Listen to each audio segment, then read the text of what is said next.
बुलेटिनच्या सुरुवातीलाच एक महत्त्वाची बातमी। इतिहास अभ्यासक इंद्रजित सावंत यांना रात्री 12 वाजता एका फोनवरून जीवे मारण्याची धमकी देण्यात आली आहे। मुख्यमंत्री देवेंद्र फडणवीस यांनी एसपींना फोन करून इंद्रजित सावंत यांना आलेल्या धमकीच्या फोन कॉलच्या चौकशीचे आदेश आता दिले आहेत। दरम्यान नागपूरमधील प्रशांत कोरटकर नावाच्या व्यक्तीनं धमकावल्याची पोस्ट इंद्रजित सावंत यांनी फेसबुकवर टाकली आहे। दरम्यान आपण कुणालाही धमकी दिली नाही, धमकी देणारा मी नव्हे असं स्पष्टीकरण प्रशांत कोरटकर यांनी दिलं आहे।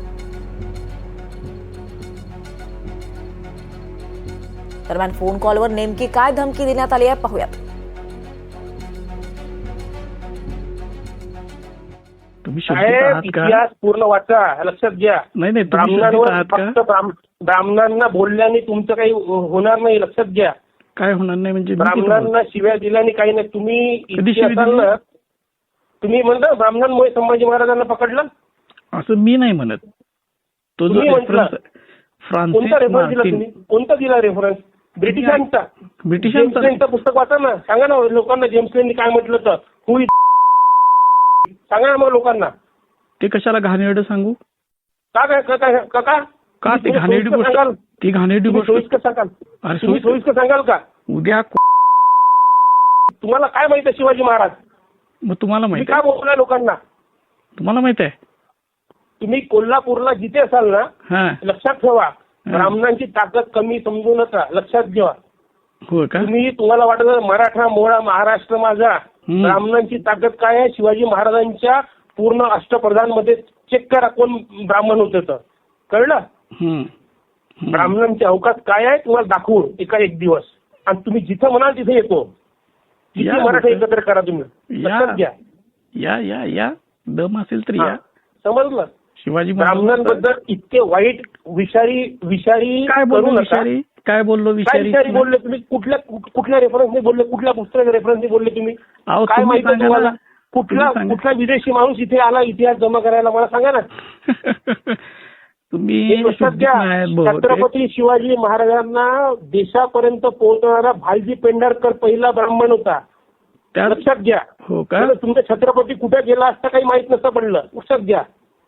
आता ऐका, तुमचं नाव काय? बाबासाहेब पुरंदरे कोण होता? ब्राह्मण होता। ऐका इतका द्वेष इतका?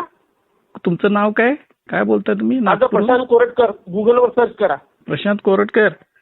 इथनं पळायचं काय? हे असली तुझ्यासारखी लई बघितल्यात।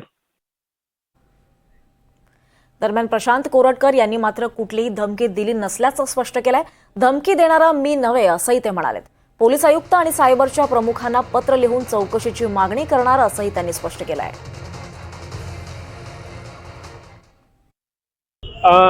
सर्वात महत्त्वाचं, आज सकाळीच मला अनेक लोकांचे फोन आले की इंद्रजित सावंत नावाचे इतिहास संशोधक आहे आणि त्यांना मी म्हणजे प्रशांत कोरटकर यांनी मोबाईलवर धमकी दिलेली आहे।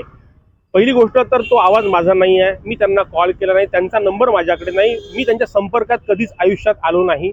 मी पत्रकार म्हणून गेल्या 25 वर्षापासून काम करतो आहे। माझ्याबद्दल लोकांना माहीत आहे मी काय व्यक्ती आहे, कशा पद्धतीची पत्रकारिता केली। छत्रपती संभाजी महाराज, छत्रपती शिवाजी महाराज हे आपलं आराध्य आहे। त्याच्यामुळे माझ्यासारख्या छोट्या माणसांनी इतक्या मोठ्या विषयावर बोलण्याचा आणि इतिहास संशोधकाला फोन करण्याचा काही विषय नाही। त्यांनी याला जातीचा रंग दिलेला दिसतो आहे। एकूणच मी तर त्यांची पोस्ट वाचली नाही, ऑडिओ ऐकलेला नाहीये, परंतु ज्या पद्धतीचे सकाळपासून कॉल येत आहे त्याच्यावरून मी नागपूरचे पोलीस आयुक्त आणि राज्याचे सायबरचे प्रमुख यांना अर्ज करणार आहे सर की हे जे खोडसाळपणा जो कोणी केला आहे त्याचा पत्ता शोधावा पोलिसांनी, आणि इंद्रजित सावंत यांच्यासारख्या ज्येष्ठ व्यक्तींनी शहानिशा न करता, माझ्याशी चर्चा न करता, मला फोन न करता, हे जाणून न घेता डायरेक्ट पोस्ट केल्यामुळे मी त्यांचाही उल्लेख माझ्या अर्जामध्ये करणार आहे की सकाळपासून मला शेकडो धमकीचे फोन आले, शेकडो फोन आले, आणि असं असताना कुठलीही शहानिशा न करता माझा आवाज तो नाही आहे याचा मी वारंवार डिनाय केलं, तरी सुद्धा अशा पद्धतीचं पोस्ट फिरवून सोशल मीडियावर बदनाम करण्याचा प्रयत्न हा चाललेला आहे आणि याची चौकशी झाली पाहिजे।